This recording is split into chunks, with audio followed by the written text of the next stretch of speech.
Welcome. I'm Professor Lucian Dervan, and we're coming to you from Southern Illinois University School of Law in Carbondale, Illinois. And I'm joined today by Phoenix Mason. So let me introduce myself first. I teach criminal law courses here at the law school, including sentencing law, white-collar crime, and international criminal law. And I do research in the areas of white-collar crime and plea bargaining, along with some other criminal law-related issues. And what we're going to talk about today with you is one of the unique programs that we have here at the law school, which is the Legal Globalization courses. So before we jump into that too much, I wanted to turn to Phoenix and ask if she would introduce herself as well. So my name's Phoenix Mason. I am originally from Los Angeles, California. I went to undergrad at SIU. I have a degree in political science, and I'm currently in my third year of law school here at SIU. I moved straight from Los Angeles to Carbondale, so that was a little scary at first, but I love my experience here, and especially this Australia trip was an especially memorable one. Excellent. Yeah, so Phoenix was one of a number of students who joined me in Sydney, Australia earlier this year as part of the globalization course. So let me step back for just a moment and tell you a little bit about the globalization courses that we have here at the law school. These courses were started by Dean Cynthia Fontaine here at the law school back several years ago when the Dean and I traveled to Germany with some students, and it really developed over time into a very interesting and sort of unique course offering that exposes students not only to a unique area of law and preparation for practice, but also then allows them to have an international experience. And for many of our students, this is sometimes the first chance they've had to travel internationally and have that growth experience as part of their education. The way that the globalization courses are structured is that a professor will select a country and then they'll select a topic for examination. So what we'll be talking about a little bit more in a few minutes is my course, which dealt with international white-collar crime, one of my research areas, and it's focused on the country of Australia. And as my students know, I'm originally born in Adelaide, South Australia, so Australia has a lot of pull and a lot of interest for me. So the way the courses are structured is that they'll begin here at the law school during the semester, essentially as a regular class. And during that portion of the semester, the students will be exposed to the doctrinal law in the field, such as international white-collar crime.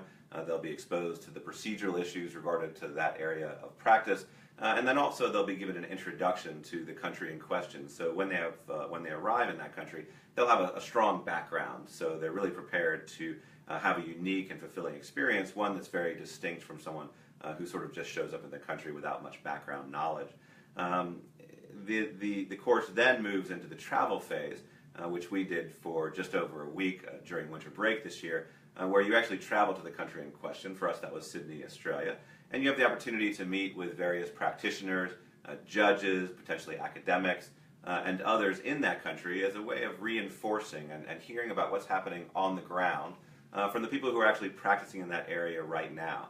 And so again, it's a very unique experience to have that international study opportunity while at the same time reinforcing the materials that you studied here at SIU. We've done this in various countries over time. In addition to Australia, we've done Germany.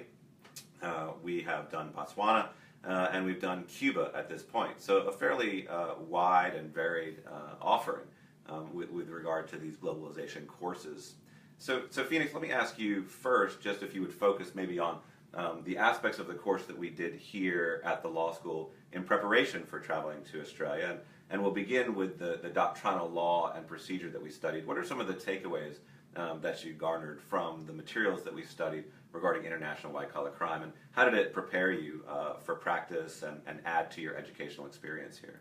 So I originally took this course because I am interested in criminal law in general, and I thought that international white-collar crime would be a good course to take in the current context of the growing legal market and the fact that crime is becoming more and more international in general, and especially white-collar crime because money can be so easily moved across borders. One thing in terms of my education and practice that I found unique about this course was it was one of the quickest turnarounds for me in terms of learning doctrinal law and then using it in application. So I currently volunteer as a law clerk for the Federal Defender's Office, and I was doing a fraud case at the time that I was taking this class. And so we were learning in the international context about these kinds of crimes that occur, and it was something that I could take back to a case that I was working on and kind of understand in a bigger context where that case fit in and apply it in practice. Excellent. Yes, and so we studied a lot of different white-collar crimes. We studied issues related to jurisdiction.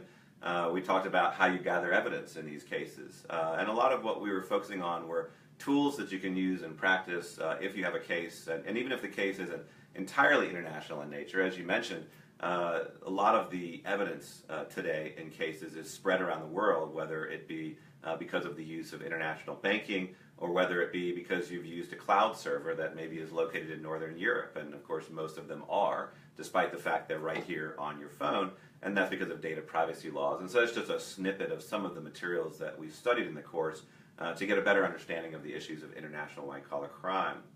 So as I mentioned, after we had studied international white-collar crime from a doctrinal and a procedural perspective, we also spent some time here in Carbondale during the semester preparing for our trip by learning about Australian history and culture. And so to do that, we read a number of books, so we looked at a number of articles, some documentaries, and really began to get a flavor for the history of Australia and a lot of the similarities that exist between Australia and the United States. And I thought that was sort of a good way to prepare the students for the trip aspect, so that when they arrived in Australia, they really had the opportunity to delve right into the country in a way that is very difficult to do during a relatively short trip if you haven't done that kind of preparation. And so, sort of a similar question to the one that I asked you previously, what are some of the takeaways that you had from our study of the history and culture of Australia? We also studied the legal institutions in Australia and learned more about the law there.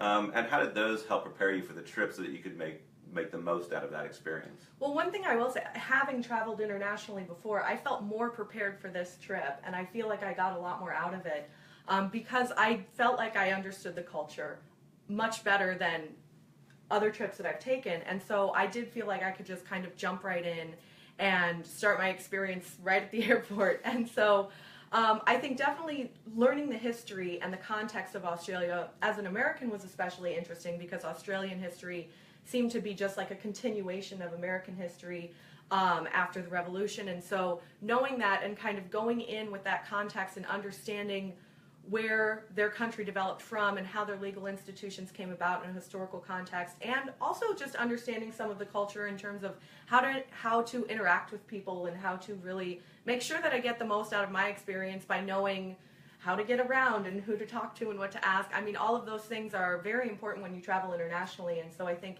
in terms of the cultural portion of the class, that was extremely helpful.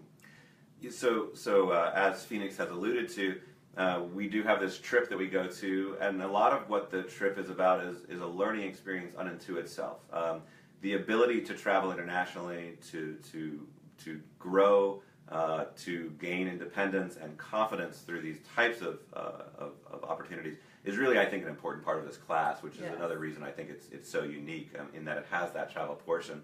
And of course, the focus of our trip to Australia is to learn more about international white-collar crime and to really reinforce the things that we had been learning here at the law school. So during our trip, which occurred over winter break this year in early January of 2017, we had the opportunity to spend just over a week in Sydney, Australia. And of course, it was a beautiful time of year to be there, the height of summer.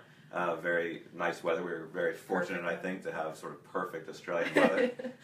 And while we were there, we did a number of different things. And the first thing that I wanted to focus on were the activities that we engaged in Sydney that were directly related to international white-collar crime, and the opportunity for the students to learn more about international white-collar crime from individuals in the field there in Sydney, and also the opportunity to sort of reinforce the things that we had been learning here at the law school, and as you mentioned earlier, to see them in practice very, very quickly, so you have the hands-on experience in combination with the doctrinal and procedural work that you had done here at the law school. So during our trip, for example, the students had the opportunity to meet with various individuals in the field. We went to PwC and Ernst & Young and met with their forensics teams.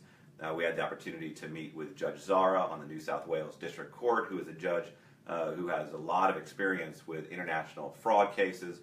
We had the opportunity to go to Baker McKenzie, a very large U.S. law firm with a very strong office presence in Sydney, Australia, and meet with their white-collar team to hear about the kinds of cases that they were involved in.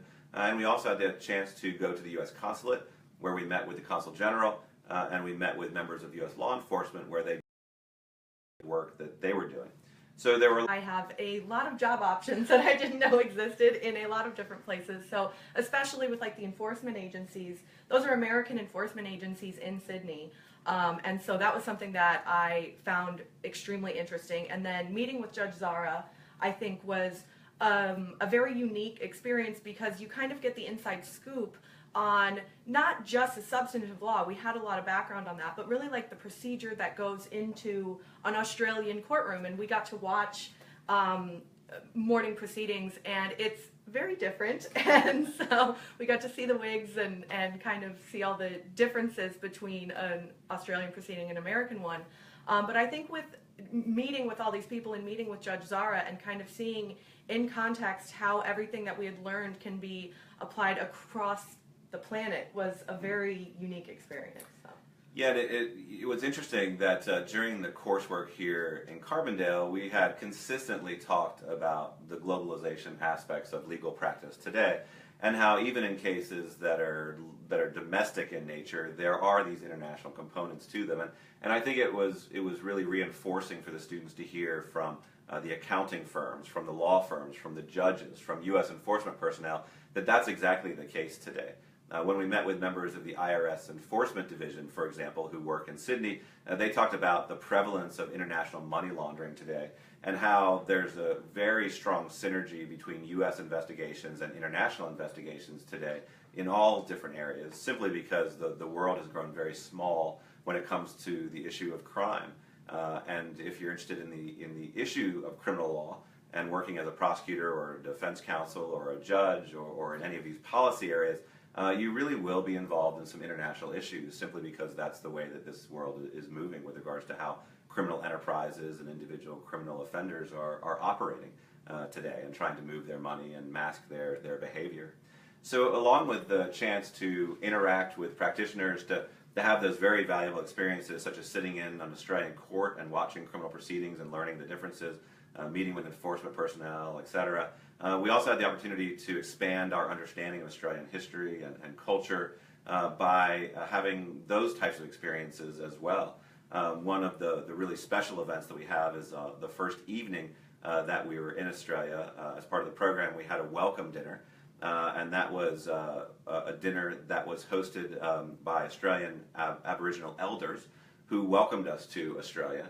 And as part of that dinner, they engaged in a traditional welcome ceremony for us. And then during dinner, they talked a lot about the history of the Australian Aboriginal culture. And they talked about the legal institutions in the Australian Aboriginal culture historically, and also about the civil rights movement there in Australia. And so it's a really interesting, again, introduction to the country, and a way, again, to see all of the similarities that exist between Australia and America, which I think was special for the students to have come so far, but to have immediately already share so much between the two countries. Of the various cultural and historical events that we engaged in Australia, what were some of the ones that stood out to you? So the welcome dinner definitely stood out, especially, like you said, you immediately see the parallels between Native American history in the United States and the Aboriginal history in Australia. So that was something I really enjoyed. I also loved, we did walking tours and got to really learn about the history of Australia and just kind of the founding period and how Sydney itself came to be, and the hotel the hostel we stayed in had a history in the Rocks area. So that was something that I really enjoyed, was the walking tours. And then the Blue Mountains tour was just absolutely gorgeous. So that was fun. Yeah, so one of our days we spend outside of Sydney in the Blue Mountains, which is a couple of hours outside of Sydney, and you really have the opportunity to get into the nature of Australia, which of course is an incredible aspect of the country, and we'd be remiss to leave Australia after a week without having had that opportunity. And I know the students really enjoy it. We loved it, yeah. A chance to go out. We go into a rainforest. We go to a wildlife preserve. And I know the students love the opportunity to take pictures with koala bears, which is one of the things that we do that day. That's right. That's right. So Yeah, so it's an interesting course, and again, these types of courses are ones that we hold not only in Australia, as we just did, but these courses have been done in Cuba, in Germany, in Botswana, and for each, the professor who runs the course has a slightly different focus with regards to the law, but the general concept is the same, that it's an important educational experience because you're learning about an area of law that's important to the practice and preparation. But also you have the opportunity to reinforce what you've learned by actually traveling for a week or more to the country in question to learn from that aspect as well, to meet with people on the ground, to meet with those who are in the field, really learn what the most pressing issues are at the present time, to hear from those who are engaged in these issues right now, to make sure that your information is very much up to date, and to then return having reinforced what you learned before, but also having that international experience, which in and of itself I think is educational. So as we wrap up here, I wanted to ask you sort of a more general question, which is, what advice would you have for people who are considering going to law school? So my biggest piece of advice would just be to keep an open mind. When I first moved here, I really had to kind of figure out what I wanted to do. I thought I knew when I started law school exactly what I wanted to do, and then I turned out to be completely wrong. And I never would have, coming to Carbondale, I never would have thought about doing criminal law. I never would have thought that I would have the opportunity to go to Australia. There were a lot of things that were opened up to me here, and now, you know, working within the federal system currently, I've gained a lot of opportunities that not only did I not expect, I never even knew existed. So that is something that I definitely gained by just kind of trying to stay open. So. Excellent. Well, you're doing the right thing by watching our video today. There's a lot of great information out there for you to consider. So do some research, learn about all the great opportunities that exist for you in law school, and I hope that you have enjoyed our presentation about one of those aspects, the legal globalization programs here at Southern Illinois University School of Law. And thank you for joining us. Thank you, Professor.